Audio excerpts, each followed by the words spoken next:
avant de prendre notre deuxième onglet, qui est l'Eucharistie, lieu de l'espérance pour tous les couples, avec l'idée de passage, l'idée de Pâques, on va encore faire une dernière, un dernier séjour dans l'idée de domination et de lutte. Et vous allez voir que ça va être plus... Enfin, ça va pas être si clair que ça, mais j'espère que ça va vous donner des idées. C'est que, vous vous souvenez qu'au début, j'avais dit que l'immense défi, mais c'est valable pour tous, hein. Par exemple, moi, chez ma supérieure, Swazik, on vit des relations, on doit essayer de faire un passage à l'amour, je sais pas comment dire le truc, voilà. Passer des relations de domination, peut-être des fois cachées, à des relations d'amour. Parce qu'en termes de relations, finalement, il n'y a que deux moutures fondamentales. Soit le service mutuel, soit la domination mutuelle. Bien sûr, il y a plein de trucs mélangés, tout ça, mais peu à peu, les choses se désencrassent, et puis il y a quelque chose qui devient clair, quoi. Alors, je parlerai du premier type de relation, la guerre. La guerre, c'est un type de relation, hein. Eh bien, la guerre, elle appelle dans son horizon un vainqueur et un vaincu, mais bien sûr, au cœur du vaincu crie le ressentiment, ce qui fait qu'au finalement, la guerre n'a pas de fin dans sa logique propre. D'accord ? De toute façon, c'est un vainqueur, un vaincu. Ça ne marche pas. Bon. Ensuite, autre type de relation, l'économie. Bien sûr, vous comprenez bien que je ne suis pas en train juste de parler de business, mais dans le couple, il y a plein de relations économiques, bien sûr, des transactions, y compris émotives. Bon, l'économie, elle, appelle deux vainqueurs. Parce qu'on parle de la situation win-win. C'est pas à certains d'entre vous que je vais expliquer ça. Voilà, tout ça pour dire que quand même, la réalité nous rappelle, et parfois douloureusement, que ma foi, tout n'est pas économique. Bon, après, j'aimerais vous parler de cette expérience de foi qui célèbre deux vaincus. Bien sûr, je les mets en guillemets, hein. Deux vaincus qui s'agenouillent l'un devant l'autre. Et là, je parle de trucs c'est un peu spécial, quoi. C'est que Dieu et l'homme, en fait, s'agenouillent l'un devant l'autre. Justement, par exemple, l'adoration eucharistique, au fond, c'est de ce genre d'agenouillement. En fait, ce que j'essaye de dire, attendez, je reviens un peu en arrière, c'est que tout dialogue, ça comporte en soi, au milieu de bien d'autres choses, une certaine notion de lutte. C'est pas lutte au sens, on va dire, négatif, c'est au sens simplement neutre, c'est-à-dire qu'on est confronté à l'autre, on n'est pas l'autre, et donc il y a un dialogue, et si le dialogue c'est pas une certaine lutte, il n'y a rien qui advient. On est deux grumeaux dans la même semoule, et puis rien n'advient. Non, il y a une certaine lutte, parce que dans un dialogue, chacun doit être absolument lui-même, en vue de le communiquer à l'autre, mais c'est vrai que les modalités de la lutte, c'est subtil, parce que éventuellement l'identité de l'un pourrait oppresser l'identité de l'autre. C'est un rapport de force mortifère, bien sûr. Ou alors, au contraire, l'autre pourrait se laisser phagocyter. Et puis justement, il y a une espèce de fusion mortifère. Ça veut dire que l'un devient absolument l'autre. Ils ne conservent pas leur différence. On l'a déjà vu. Et ça, c'est ce que j'appellerais les deux avortements de la rencontre.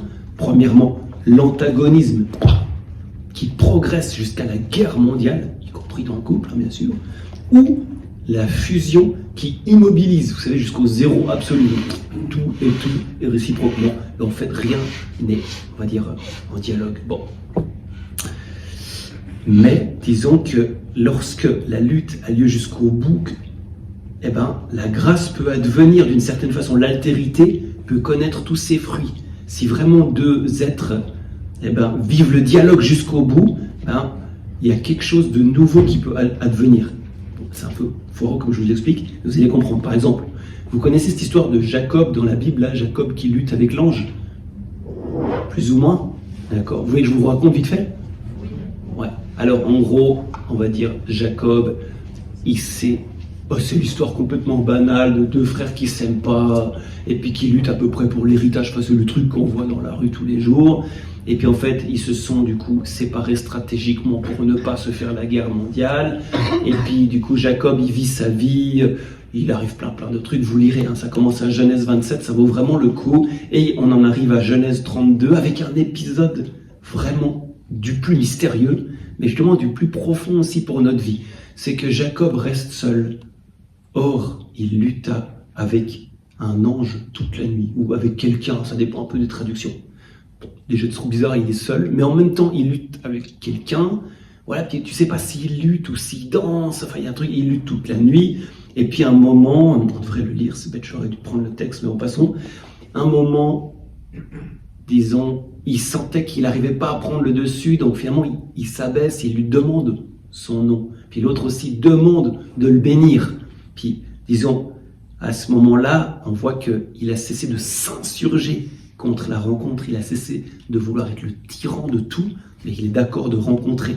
Et du coup, lorsque les deux sont arrivés au point de faiblesse, ils parviennent à se rencontrer. L'ange demande de le lâcher, Jacob demande de le bénir, mais s'ils n'avaient pas vécu cette espèce de lutte jusqu'au bout, ben Jacob ne pourrait pas rencontrer Dieu face à face, parce que justement, il va ensuite faire la conclusion de cet épisode vraiment très très mystérieux, parce que c'est le moment où il va revoir son frère pour la première fois depuis 20 ans. Vous voyez un peu le truc. Et donc il est méga stressé, tout ça. Et puis, il y a eu l'épisode de la nuit précédente où il a réussi à s'agenouiller devant l'autre, puis l'autre aussi s'est agenouillé devant lui, enfin à peu près ça. Et puis, du coup, en fait, ça se passe pas du tout selon ses angoisses, ça se passe très bien. Et même son frère veut refuser tous ses cadeaux. Et puis, à un moment, justement, vous regardez, c'est Genèse 33:10, il dit, Jacob, il dit un truc qui lui sort du cœur, il dit quelque chose comme « J'ai compris comment on rencontre son frère, comme on rencontre Dieu », la même chose. Et donc, c'est ça que j'essaie de dire, c'est que la communion eucharistique, par exemple, elle est faite de cette danse à la vie, à la mort. Jésus, il veut entrer en nous, il veut tout saisir, mais bien sûr, très au fond, on craint, et en même temps, on aime son étreinte, on se débat un peu. Lui, il s'en arrange, il en fait un pas de danse ou je sais pas quoi, mais l'adoration véritable, elle commence vraiment que lorsque les deux sont vraiment à genoux l'un devant l'autre. Bien sûr, vous voyez, je dis Dieu, il est à genoux devant nous, peut-être vous me prenez pour un fou, mais non, Dieu, il s'est abaissé du ciel sur la terre pour nous, il s'est abaissé pour nous rejoindre, mais nous aussi, notre mouvement, il y a quelque chose de semblable, afin que la rencontre réelle avec Dieu, avec le Dieu vivant, puisse advenir. Puis justement, c'est ce qui concluait l'ami Jacob, c'est qu'on rencontre son frère comme on rencontre Dieu. C'est-à-dire toute rencontre advient selon cette modalité. Et c'est ça que j'essaye de dire. Que notre adoration, que la rencontre avec le Dieu vivant puisse féconder la rencontre avec notre conjoint, notre conjointe, que la modalité de notre rencontre avec notre conjoint puisse être une espèce de décalcomanie de la rencontre avec Dieu. Je ne sais pas si vous voyez un peu ce que je veux dire ou pas. Mais là, on va loin, mais je vous dis franchement, si vous comprenez rien, il faut prier, puis vous comprendrez ces trucs un peu plus, je sais pas comment dire quoi. Bon, ok, donc là on a fini notre grand premier passage, et on passe à lieu d'espérance pour tous les couples. On a mentionné justement cette communion, et maintenant on passe plutôt au thème de la difficulté, et puis également l'espérance que représente l'hostie pour le couple. Alors, bien sûr, chose absolument évidente, on aimerait apparaître à notre conjoint sous notre meilleur jour, c'est bien normal. Hein. Puis en même temps, ma foi, plus la vie avance, plus les lieux en nous qui sont moins glorieux viennent eux aussi au grand jour. Et c'est vrai que, franchement, l'esprit du monde, donc là j'entends ça au sens très négatif, l'esprit du monde n'aime pas la faiblesse, parce que c'est laid d'être faible. Puis vraiment aujourd'hui, même à la rigueur, moi, je scrolle un peu les réseaux sociaux, parce que je dois faire un super topo sur les réseaux sociaux, donc il faut que je scrolle un peu le fil pour vraiment sentir, quoi. C'est immoral d'être faible. Franchement, si t'es pas 100%, t'as pas le passeport d'existence, quoi, grosso modo. Bon. Et bien sûr, d'un autre côté, l'idée de la vie chrétienne, c'est pas du tout d'être faible. En effet, pour pouvoir tout en celui qui nous rend fort. Vous savez, c'est une parole de l'évangile. Je puis tout en celui qui me rend fort, qui me fortifie. Mais par contre, aussi, c'est patent, c'est évident que le monde est fait de faiblesse et que même notre univers intérieur, il est fait de certaines béances. Alors, que faire avec nos fragilités? Que faire avec nos faiblesses? Que faire avec nos lieux honteux? Et surtout, ma foi, comment les vivre en couple? En fait, je vais commencer par une façon un peu détournée pour parler de ça. Parce que une personne qui, disons, a une faiblesse, je sais pas, vous pouvez imaginer n'importe laquelle, peu importe, au fond, elle ne peut pas être rejointe par une personne qui est forte. Bien sûr, oui, une personne qui est forte, qui maîtrise sa vie, elle peut lui parler, tout ça, mais est-ce qu'elle va la rejoindre? Parce que la personne faible, ça va la complexer, ça va l'oppresser, il va y avoir de la comparaison. Ça, nous, on ressent beaucoup aussi avec une personne qu'on accueille, tout ça. Dès que tu arrives un peu d'au-dessus, c'est tout de suite griose, quoi. Enfin, laisse tomber, quoi, vraiment. Parce qu'une personne qui est forte, que dans son machin, je maîtrise ma vie, c'est comme le blond, du coup, qui maîtrise sa vie, dans Gad Elmaleh, et je vois pas ce qu'il y a d'irrationnel à ça, il est un peu comme ça. Mais une personne qui, je sais pas, moi, est alcoolique, je sais pas quoi, Tu ne peux pas lui parler comme ça, c'est impossible. Alors qui? Mais en même temps, une personne faible, elle ne pourra pas non plus être vraiment aidée par une personne qui est faible. Parce qu'il n'y a aucune perspective, elle ne pourra pas aller plus loin, elle ne pourra pas avancer. Tout simplement parce que, je sais pas, un sourd ne peut pas aider un sourd, quoi.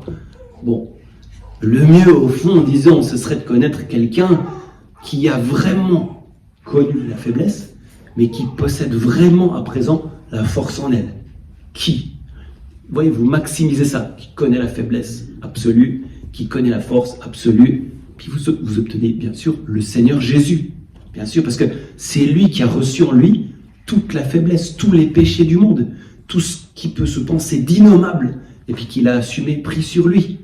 Vous savez que l'Écriture dit, par exemple, dans ces temps de carême, qu'on lit qu'il avait même plus l'apparence d'un homme, il ressemblait à un misérable ver, et tous ceux qui passaient près de la croix, il hochait la tête comme ça, il se moquait de lui. Ouais, il en a sauvé tant, il ne pourrait pas se sauver lui-même maintenant, vraiment. C'est l'absurdité, c'est l'hôpital qui se fout de la charité. Tout le monde s'est moqué de Jésus. Et puis finalement, le voilà devant nous, par exemple, à l'adoration, c'est le Christ ressuscité. En gros, la résurrection, c'est le Père lui a tout soumis. Il est vraiment tout puissant, mais c'est une toute puissance spécifique. C'est une toute puissance qui est rayonnante de miséricorde parce que il porte encore sur lui les plaies de sa faiblesse. Vous savez que Jésus, ressuscité à ses frères les apôtres, il apparaît avec ses mains transpercées, son côté ouvert, etc., etc. Autrement dit, tout homme, toute femme peut ouvrir sa faiblesse, sa béance à Jésus. Par exemple, en s'agenouillant, ce soir on aura cette belle veillée, tout ça. Parce que lui seul peut fondamentalement accueillir nos faiblesses, puis les transfigurer, parce que lui seul a connu toute la faiblesse, et il a été transfiguré. Et signe de ça, justement, il nous bénit, en nous apparaissant avec son côté transpercé, etc. Donc, voilà, quiconque a pu faire vraiment cette expérience, je le dis comme ça, mais ça vaut très beau, mais l'expérience des douces larmes, de se sentir rejoint dans ses hontes, dans ses pires trucs, par Jésus, le seul qui peut vraiment nous rejoindre, le seul qui peut vraiment parler de ces choses-là, c'est qu'il y a des choses, il n'y a que Dieu qui peut parler au sujet de ça. Et bien, quiconque a fait cette expérience, désormais, je sais pas, il a une certaine paix vis-à-vis de ses faiblesses, parce qu'il peut les vivre, il peut les assumer, parce qu'il sait qu'il y a une certaine espérance, qu'il y a une certaine potentialité de transfiguration. Pourquoi? Parce qu'il a vu les plaies de Jésus transfigurées. Et puis en plus, il peut vivre de plus en plus ouvert. C'est-à-dire, ses faiblesses ont été regardées. Si elles ont été regardées une fois, ça signifie que c'est possible. Vous voyez, si vos faiblesses n'ont jamais été regardées, tu sais, tu Christ. Le jour où Jésus les a vues, tu sais, tu as une espèce de respiration de fond qui entre en toi. Voilà. Donc, tu peux être même ouvert dans le dialogue avec ton conjoint. Tu n'es plus trop obligé de jouer un rôle. Non seulement tu es de plus en plus à l'aise avec quitter toi-même, mais en même temps, tu peux accueillir avec plus d'onction les difficultés du conjoint, du prochain. Tu peux avoir une miséricorde qui est de plus en plus, on va dire, dans la longueur de temps, dans la longanimité.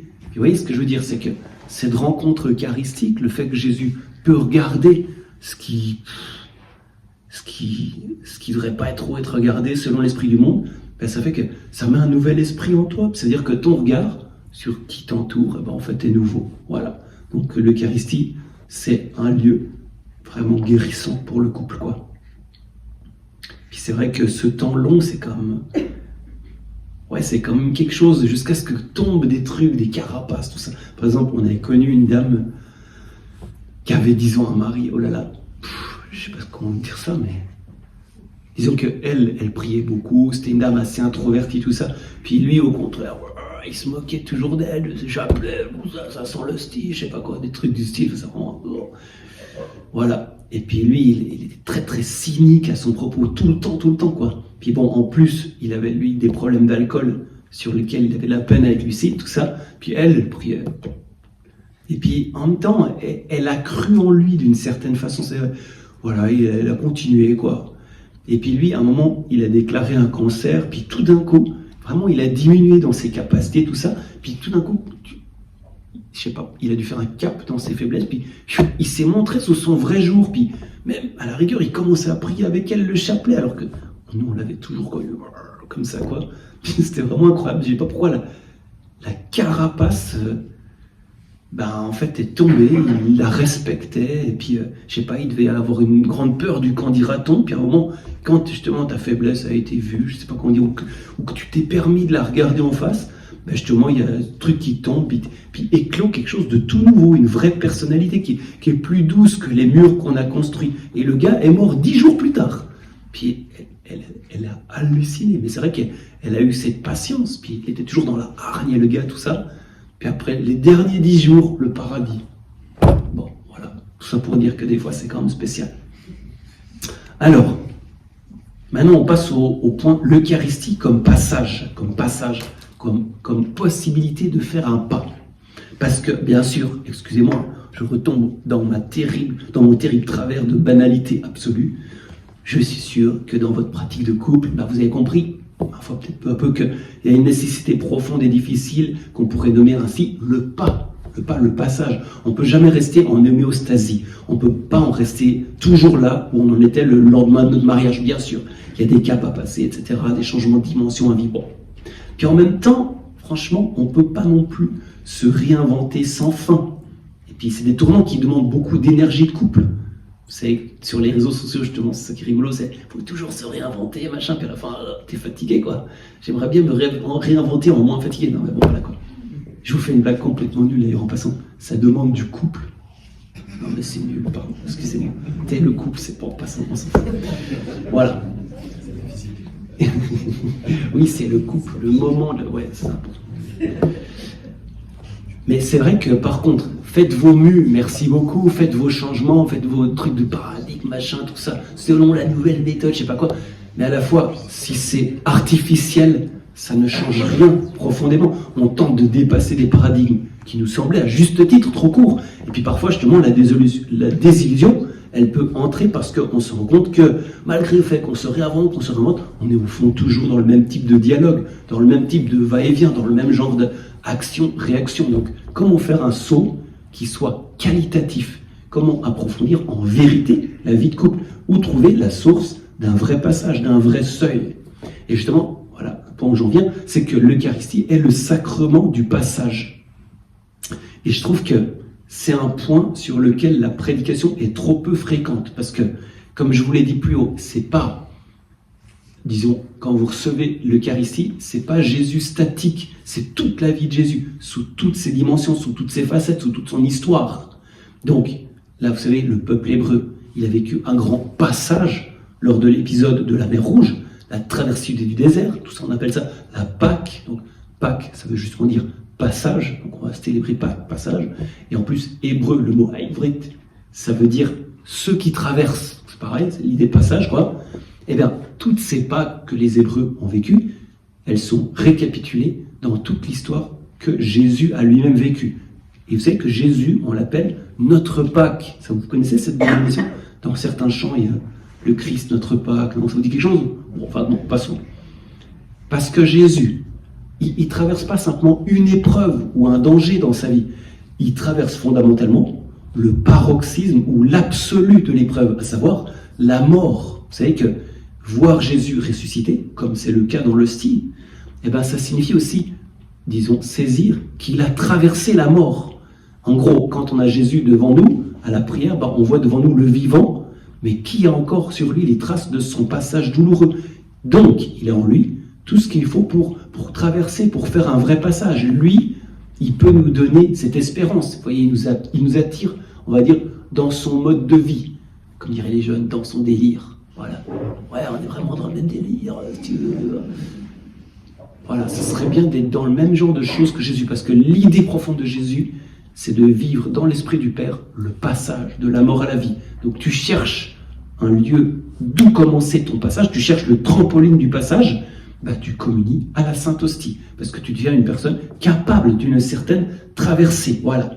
Donc par exemple, je sais pas moi, un passage dans la lumière de l'Esprit Saint, c'est aussi, par exemple, je sais pas, je dis n'importe quoi, mais après, il faudra qu'on se témoigne un peu de nos trucs, quoi. C'est prendre conscience de la grâce du sacrement du mariage, ou bien de voir de façon toute nouvelle notre couple, à savoir, à partir de Dieu lui-même, tel qu'il le voit depuis l'éternité. Parce que vous savez que ça fait du bien de voir les choses depuis la paix de Dieu. C'est un vrai pas dans la confiance en lui. Peut-être que, vous savez qu'au fond de nous, on a tous un concept profond de notre couple. Enfin, vous, pas moi.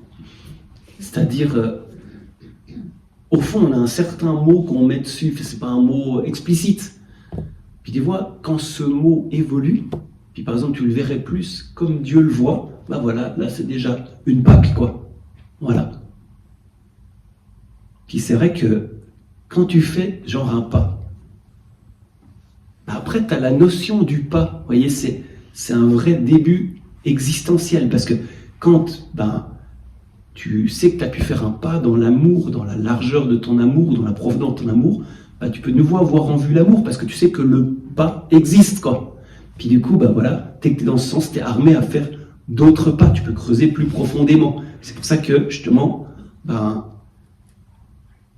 de nouveau, c'est un truc mystérieux à la prière de sentir que Jésus est celui qui a traversé. Puis ça, il faut lui demander la grâce, Seigneur Jésus. Montre-moi ta Pâque, ou fais-moi sentir ta Pâque. Parce que, tu vois, si tu es un peu là-dedans, tu sens que toi-même, tu es un peu entraîné là-dedans. C'est ça un peu l'idée. Je précise un truc, parce qu'une fois de plus, j'aimerais pas que vous pensiez que je vous vende l'Eucharistie comme de la magie catholique. Non. Dans notre lien à l'Eucharistie, il y a une sorte d'effet troisième jour. C'est comme la forme de ce qu'est un passage, c'est-à-dire que ça prend du temps. Vous savez, le troisième jour, dans la Bible, c'est comme les théologiens, ils appellent ça un lieu théologique, ça fait super bobo. C'est pour dire qu'en gros, le troisième jour, c'est une espèce de concept biblique pour dire qu'en fait, Dieu, il te promet un passage, et puis après, il y a un désert où il y a une attente, et qui ensuite va arriver à un accomplissement. En gros, le troisième jour, c'est le jour où Dieu accomplit totalement sa promesse, c'est le jour où Jésus sort du tombeau vainqueur. Et jusqu'au troisième jour, il exerce notre foi, notre amour, pour que son accomplissement puisse rejoindre le nôtre. Par exemple, c'est que dans la Bible, il y en a plein. Par exemple, vous savez l'histoire de Marthe. Il y a son frère Lazare qui est mort dans l'évangile. Ça vous dit quelque chose? Sinon, je vous la raconte. Ok. Donc, Jésus, et Marthe, il arrive chez Jésus. Comme ça, son frère est mort, tout ça. Et elle, bien sûr, elle court trouver le grand magicien Jésus pour que, d'un claquement de doigts et avec sa baguette magique, il ressuscite son frère Lazare. Mais justement, lui, il tente de la faire passer en mode troisième jour, c'est-à-dire, il la fait attendre.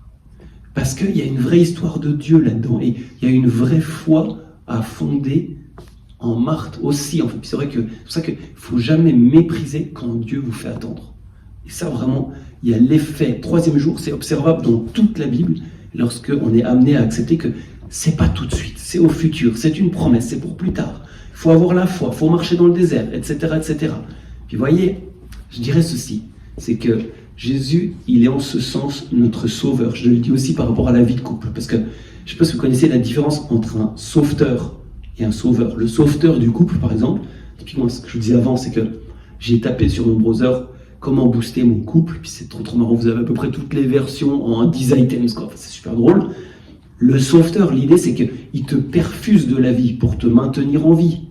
Puis on est un peu dans le monde, au fond, de la survie, on continue à faire la même chose, mais avec des variantes dans l'intensité, dans les techniques. Puis c'est très bien, il y a des très bons trucs, mais ce n'est pas le fond. Justement, le sauveur, lui, il te fait traverser ta propre mort en lui, en vue de la vie véritable. Ce que le Seigneur fait avec Marthe, puis ce qu'il fait aussi avec tous les futurs qui nous impliquent dans notre vie ou dans la Bible, c'est, vous savez, l'apparence vide, le temps long dans l'Eucharistie par exemple, c'est un processus pour voir la vie éternelle. Et c'est vrai que dans le couple, il y a quelque chose de très similaire. Pour vivre le passage avec Jésus, il y a une porte étroite, une certaine porte, parce que Jésus, qui n'est pas sauveteur, mais qui est sauveur, il ne va pas te faire éviter la réalité, si dure qu'elle soit, si humiliante qu'elle puisse être. Mais, au contraire, il va donner de la traversée dans son esprit. Voyez ? D'ailleurs, en parenthèse, c'est un sujet de querelle entre Freud et l'Église. C'est que Freud pensait grosso modo, parce que c'est comme subtil, il pensait que la religion c'était une sublimation, autrement dit, une fuite dans un ailleurs, lorsque le ici est trop dur. Mais justement, il y a un truc, le mystère chrétien, c'est de traverser l'ici dans la force de Jésus ressuscité. C'est vrai qu'il y a comme une équivoque entre la psychanalyse et puis plein de trucs intéressants, puis peut-être que Freud n'a pas eu de témoignage façon. Mais tout ça pour dire que l'idée c'est de traverser l'ici dans l'esprit de Jésus. Et l'esprit de Jésus, c'est un esprit de passage, je le répète. Et donc, cela fait, la paix entre, parce que, et puis en plus, on devient donateur de paix pour les autres couples qu'on rencontre en difficulté, parce que notre vie de couple, elle connaît une structure pascale, c'est-à-dire de passage, une structure eucharistique. Ok? Ça va à ce point-là, ou bien est-ce que c'est un peu... Okay.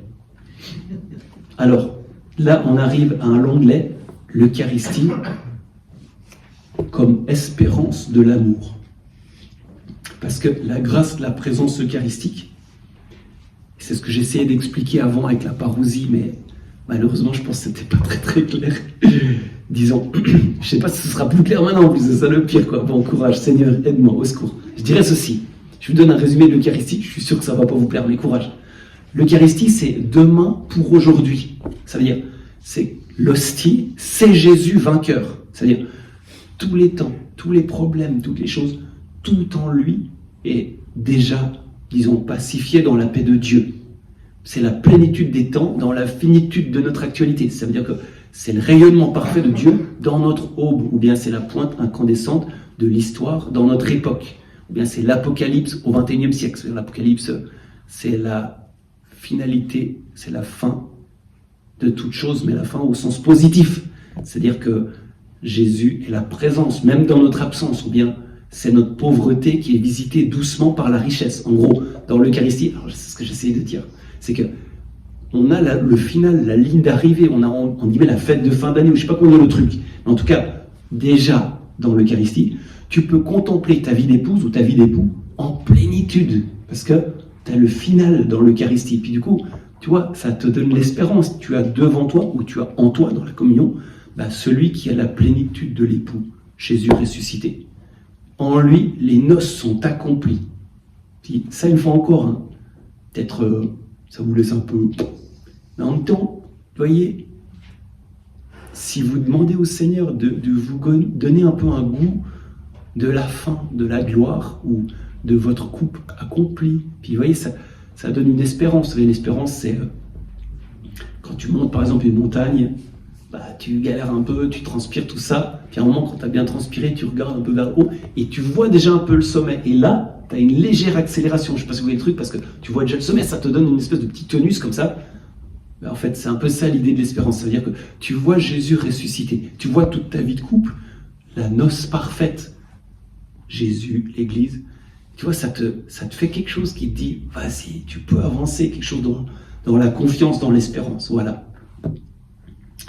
Et je dirais même que dans son corps ressuscité, qui vit les épousailles parfaites, on peut même se réconcilier avec nos ratés, on va dire, entre guillemets, irrémédiables. Parce que si lui l'a fait, puisqu'il a eu la déchirure parfaite, Pierre et Judas l'ont trahi, c'était horrible, si lui, il a fait ça, puis qu'il vit en toi, ça veut dire que pour toi, il y a la possibilité d'être restauré en lui, de vivre l'amour en plénitude d'une façon ou d'une autre, en tout lieu, y compris dans le truc le plus sombre. Il y a toujours une espérance, parce que les plaies du ressuscité, c'est vraiment un témoignage que l'amour peut entrer jusqu'au bout, même dans ce qui a été raté, jusqu'au bout. D'où les larmes de Saint-Pierre, vous savez, il a trahi vraiment Jésus jusqu'au bout, mais Jésus l'a regardé. Puis du coup, ces plaies qui donnent la grâce rappellent que toujours la force de Dieu se déploie dans la faiblesse. Ça, c'est que c'est une parole.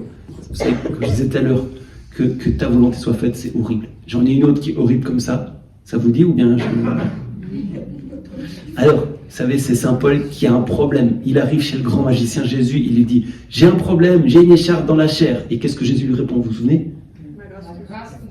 Et ma force se déploie dans ta faiblesse. Oui, mais pourquoi il n'a pas dit « Ma force se déploie malgré ta faiblesse ?» En gros, t'es vraiment un pauvre bibi, t'es vraiment un raté, mais bon, heureusement, Dieu, je suis là. Non, non, non. Dieu, il n'a pas dit « Ma force se déploie malgré ta faiblesse ». Il a dit « Dans... non, je veux pas qu'il aille dans ma faiblesse. » Si, juste, c'est ça qui est incroyable, quoi. Justement, puis là, il faut revoir sa vie, quoi. En tout cas, moi, je le dis pour moi, franchement. Bon. Puis, je parlais là de ceux... je voudrais pas sectoriser ceux qui ont réussi leur couple et ceux qui ont raté leur couple. Franchement, pour en avoir discuté avec quelques-uns, quelque part, là je mets des gros guillemets, on est tous en situation d'échec. Pas bien sûr sur toute la ligne, mais en tout cas l'échec, n'est jamais très loin. Mais je dirais qu'il y a un témoignage prophétique de vivre son échec de façon pascale, de façon chrétienne, de façon eucharistique. Donc voilà, vous voyez que Saint Paul n'a pas été exaucé, puis qu'il a vécu son écharpe. Il a dit, Dieu m'a dit, ma grâce te suffit. Puis je garde mon écharpe dans la chair. Je ne sais pas, peut-être qu'il bégayait, ou qu'il avait des tentations de la chair, ou qu'il, je ne sais pas ce qu'il faisait, enfin, j'en sais rien, ou peut-être qu'il se mettait en colère contre Luc, j'en sais rien du tout. Mais en tout cas, Dieu ne l'a pas délivré. Et pourtant, il avait prié 3 fois, vous imaginez ça? Donc, tout ça pour dire que, non, peut-être qu'il avait à vivre son échec d'une façon, je sais pas, chrétienne. Puis en même temps, tu vois, Paul, il complexe ce type, tu vois. C'est les super chrétiens parfaits, puis nous, on est les pauvres débiles. Pas du tout, pas du tout, pas du tout. Il était comme nous. Ça veut dire que, des fois, quand on voit des gens qui vivent leur échec en Jésus, purée, ça t'évangélise, un truc de fou, quoi. Puis vraiment, par exemple, Edith Stein, elle s'est aussi un peu convertie comme ça. Ou par exemple, je me souviens d'un truc aussi. Ça, c'est par un prêtre que j'avais entendu cette histoire. J'ai pas connu, je sais pas que c'est, mais c'était un couple marié, vraiment engagé dans la foi, etc. Et puis la femme, je crois, après 20 ans de mariage, un truc du style, je me souviens plus exactement des détails, mais elle tombe vraiment de façon incompréhensible, amoureuse d'un autre type. Puis donc, déjà, alors au début, c'est l'horreur, elle est là, mais qu'est-ce qui m'arrive, tout ce que j'avais, machin, ça fait 20 ans que je, etc., etc., etc. Et puis donc, elle s'en ouvre à la personne qui l'accompagne spirituellement, et puis lui, il tâche un peu de lui faire sentir la différence entre ses sentiments actuels et puis sa volonté de fond. Et puis à présenter ses difficultés actuelles à Jésus sans la prendre pour le truc final, etc. Puis peu à peu, elle commence à prendre du recul sur ses sentiments pour l'autre type. Puis à tel point, après 2 ans, qu'elle se sent prête d'en parler avec son mari. Et son mari, vraiment, c'est un type sensé, humble. Et puis du coup, ils arrivent à échanger sur ce truc. Je vous laisse imaginer, hein. Et puis franchement, ils réussissent à passer le cap de ce dialogue dans une certaine confiance en Dieu. Les deux, ils disent, bon, on fait confiance au Seigneur, tout ça. Passe encore 2 ans, le sentiment amoureux disparaît. Puis vous voyez, moi, je ne sais pas comment ça a continué ce truc, mais j'imagine bien que l'amour qui a traversé ce genre de désert, dans la confiance, malgré la honte, malgré la gêne, eh ben, cet amour, à présent, c'est un amour nouveau, un amour ressuscité, ou un amour fructifiant, au sens, disons, intérieur, qui connaît un niveau de sécurité plus profond, et donc qui est plus sécurisant, moins triomphaliste quand il témoigne. Voilà. Donc, je reprends la question du début. L'Eucharistie est-elle vraiment le foyer du foyer? Et, vous voyez, il y avait notamment cette objection que le foyer, c'est une question d'entente, entendez technique, quoi. C'est une question d'équilibre, de négociation, puis bien sûr, sur certains aspects, c'est comme ça, quoi. Mais en réalité, quand même, ça se dévoile peu à peu avec tout ça que dans la vie de couple, chacun de nous deux est un mystère de liberté, puis qui chemine, on va dire, entre intimité personnelle et extériorité relationnelle vers la rédemption. Autrement dit, la question de l'entente, c'est pas uniquement technique, elle trouve son origine au cœur de chacun. C'est-à-dire que, par exemple, l'un ferait un mauvais choix, y compris spirituel, l'autre souffrirait, mais l'un vivrait un passage avec Jésus, trouverait une nouvelle allégresse ou une plus grande intériorité que déjà l'autre est béni. Puis justement, ce que j'ai tâché de dire dans l'enseignement, c'est de vous montrer combien le sacrement de l'Eucharistie, c'est le sacrement de l'intérieur, c'est-à-dire du foyer. Le cœur et le foyer, c'est la même chose si jamais. Je pense que le pire dévoiement concernant l'Eucharistie, c'est de le voir comme quelque chose d'extérieur. Mais justement, non. C'est la façon la plus touchante avec laquelle Dieu, il peut bénir le cœur du cœur. Il peut influencer avec une délicatesse divine la direction fondamentale que prend chacun de nos chemins. J'essaie de vous montrer toutes les moutures, comment Jésus pouvait greffer un truc tout au fond pour que ça surgisse après dans toute la vie. Et j'ajoute encore une chose sur le foyer, donc votre foyer, votre couple, c'est que finalement, dans le mariage, j'ai pas beaucoup insisté là-dessus parce que c'était déjà un tel flot de paroles que voilà. Dans le mariage, c'est Dieu. En fait, c'est Dieu qui vous a donné l'un à l'autre. Et puis, la mouture de ce don, en fait, c'est comme on l'a déjà dit, tout simplement la façon dont Jésus a aimé l'Église. Donc, le foyer n'est pas simplement une réalité technique, mais une réalité mystique. Ou bien, si je le dis d'une façon un peu moins prise de tête, le foyer, c'est une réalité que Dieu regarde avec attention, qu'il veut nourrir avec une prévenance divine. Et justement, j'ai essayé de dire quelques contours, c'est évidemment pas du tout exhaustif. Et du coup, j'essaie de dire qu'en fait, Dieu, il veut bénir le couple à travers ce sacrement. Enfin, je résume. J'avais dit 2 défis. Premier défi, recevoir le sacrement de l'Eucharistie. Non pas comme quelque chose de magique, mais comme quelqu'un qui appelle ma liberté, mon consentement éclairé. Vous savez comment on dit aujourd'hui. Premier défi. Deuxième défi, dans le sacrement du mariage, défaire les liens de domination, tisser des liens d'amour. Ok. Ensuite, il y avait quelques points eucharistiques. C'était l'Eucharistie et la grâce de l'être ensemble, c'est-à-dire l'idée que l'Eucharistie nous montre et carrément nous communique l'unité entre le Père et le Fils lui-même. C'est tellement incandescent comme unité que ça devient une source de vie en nous, la source de la vie vraiment commune. C'est le premier point eucharistique. Ensuite, l'Eucharistie, lieu de sagesse, je passe. L'Eucharistie, lieu de la communion, la façon avec laquelle Jésus commence une intimité avec nous, en nous avisant de façon simple, en nous laissant absolument libres, mais en même temps, en faisant une histoire de communion avec notre cœur, cette délicatesse infinie, elle peut teinter notre propre communion entre nous. Deuxième idée. Troisième idée, l'Eucharistie, lieu de l'autre. Savoir, quand vraiment tu adores Jésus, tu as devant lui tout son mystère, celui de sa mort, de sa résurrection, dans la grâce du Père. Au premier abord, ça peut faire un effet étrange, c'est tellement pas moi. Et pourtant, la foi t'y porte, tu sens que c'est ton chemin. Et donc, ce qu'est Jésus, et qui te paraît tellement haute, te permet de te connaître toi-même. Voilà. Ensuite, la quatrième idée, le lieu où la domination elle-même est vaincue. Parce que connaître Jésus nous fait connaître sa miséricorde infinie, jusqu'à la rigueur nous agenouiller nous-mêmes devant lui. Et puis dès lors, dès cet agenouillement fait d'une authenticité absolue, l'esprit de domination est un peu vaincu en nous, puis on peut revoir toutes nos relations, spécialement au couple. Ça, c'était l'idée suivante. Ensuite, attends, j'en étais où? Ah oui, j'avais parlé aussi des fragilités qu'on peut exposer au Seigneur. Jésus est celui qui a tout souffert. Donc, être accueilli par lui, ça donne de la chaleur à l'âme blessée, de la force. Et donc, l'Eucharistie, c'est une espèce de début de nouvelle conception sur sa propre fragilité. On n'a plus besoin de les cacher, mais elles peuvent être regardées de façon miséricordieuse. Et donc, même ces faiblesses deviennent en moi résurrection pour les autres. Elles deviennent donatrices d'onction. Aussi, il faut que ça puisse paraître.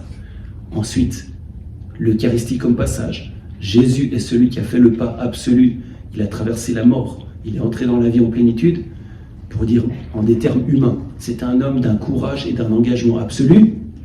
Ainsi, comme nous, on a, disons, ce grand frère, on peut puiser la force de faire les pas que nous voyons devant nous, pour dire bêtement la chose. Ensuite, l'espérance de l'amour, c'est-à-dire la parousie, la fameuse eschatologie, yes, tu as le ressuscité devant toi, tu l'as en toi, mais savoir qu'il l'a fait, et même savoir qu'il t'en donne la force, ça te permet de marcher. Et finalement, dernier point, l'Eucharistie, foyer du foyer, votre ensemble a été donné par Dieu. Or, Dieu lui-même est Trinité, il est ensemble.